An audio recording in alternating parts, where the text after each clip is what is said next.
So Farrah Fawcett rose up from the grave today and asked me what I'm doing with my head. Too soon?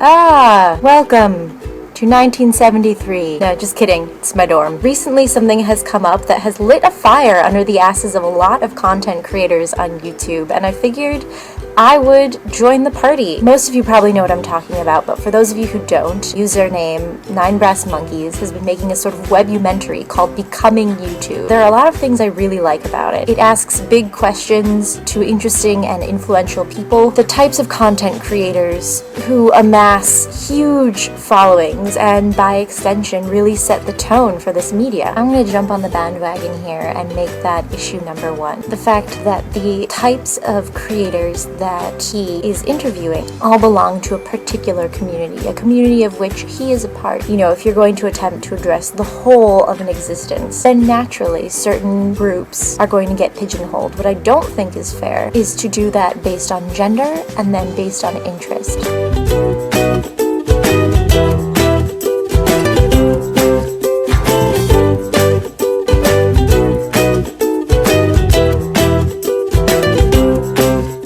The idea that women's role on YouTube is limited to that of a beauty guru, and there is absolutely nothing wrong with that. It's a form of creativity and expression that men, for as long as cosmetics have existed, have not been able to understand. Now, one argument I've heard is that women aren't really critiquing men for making video game tutorials. The funny thing is, though, that in real life, I've met more girls who can kick ass at Halo than I have met guys, but that is beside the point. The point is that when you attempt to address a really big question, and to put your answer to that question out there, you're going to end up alienating a part of your audience. You know, there are always going to be those people who are offended, and that's why we do this, so we can express our opinions in a way that is fruitful and productive and makes us feel like we're part of a community who listens. The very fact that I'm taking an idea that someone else produced and responding to it is proof of that. However, what's not fair is to make a sweeping generalization that doesn't particularly have a lot of evidence. I think that anybody with a brain can tell you that women are just as capable as being funny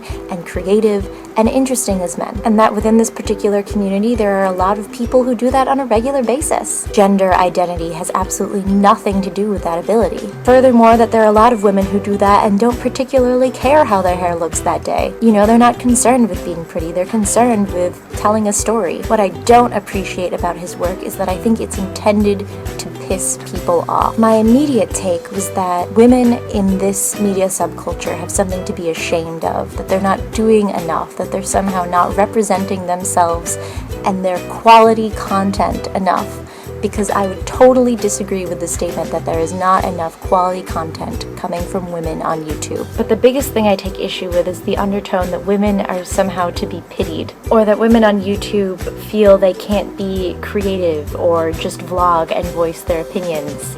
Obviously false.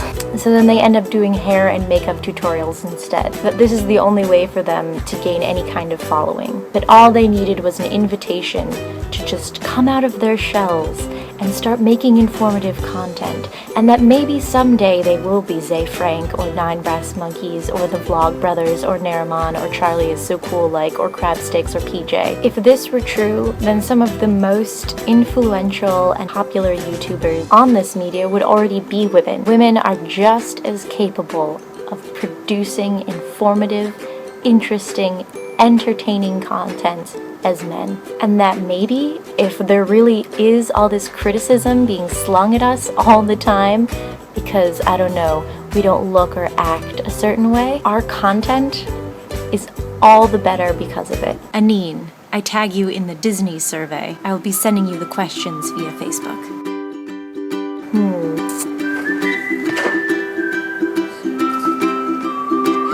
Hi. The point is, I lost myself today. However, without even knowing what was happening. I've got voices in my head making me think that this is where I am.